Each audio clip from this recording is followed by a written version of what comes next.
Hello बच्चों, स्वागत है आपका एक बार फिर से विकास सर की क्लास में, जिसमें हम लोग जो है ना आज आपके लिए एक टॉपिक डिस्कस करने लाए जो कि बोर्ड में काफी बार पूछा जाता है।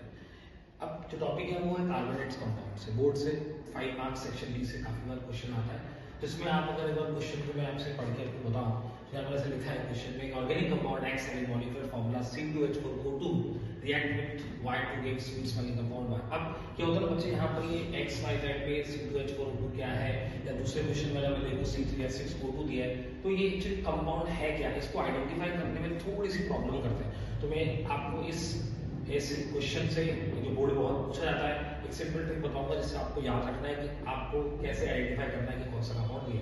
तो आपको क्या करना है, सिंपल इस रूल को फॉलो करना है। आप जनरल फॉर्मूला जो है CnH2nO2 को फॉलो करेंगे। मतलब अगर आपने किसी कंपाउंड को देखा और आपको इस फॉर्म में वो आ रहा है CnH2nO2, तो आप मान के चलना आपके पास दो कंडीशन, एक तो वो कार्बोक्सिलिक हो सकता है और दूसरा वो ईस्टर हो सकता है। अब हम कैसे पता लगाएंगे कि ईस्टर है कि कार्बोक्सिलिक है? तो आप जैसे इस क्वेश्चन में देखिएगा, C2 मैंने N की जगह पे 2 लिखा, तो C2 जा 4, H will be 4 and O will be 2, so it will be C2H4O2। तो अब मैं यहाँ पर इसको ईस्टर कहूँ या कार्बोक्सिलिक एसिड? तो आपको ये ध्यान रखना है, अगर वो ईस्टर होगा तो आपको क्वेश्चन में NaOH से रिएक्शन दी गई होगी। क्या बोला मैंने?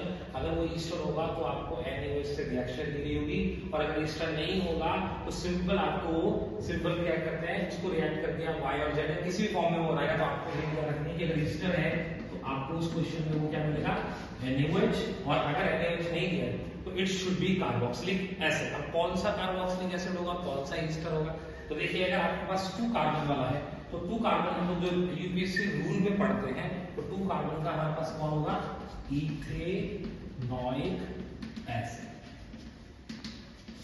और अगर आपको 2 या 3 कार्बन का ईस्टर लिखना है तो कैसे लिखेंगे? तो आपको शुरुआत में अगर मान लीजिए 3 कार्बन का दिया तो आपको लिखा 1 2 और 3, और ईस्टर का फॉर्मूला हमेशा आपको स्टार्टिंग में कार्बोक्सिलिक एसिड लिखना है, और फिर हम क्या लिखते हैं, एल्कोहल। तो यहाँ पर क्या रहेगा, CH3COOCH3। आई होप आप समझ में आया होगा आप लोग को कि अगर आपको CnH2n के फॉर्म में क्वेश्चन O2 करके 2 बार मिलता है तो आपको कैसे पता लगाना है कि वो ईस्टर का है या कार्बोक्सिलिक एसिड। बोर्ड में ऐसे कई बार क्वेश्चन आते हैं जिसको आपके लिए बड़ी प्रॉब्लम होती है। तो आई होप आपको इस समझ में आया होगा।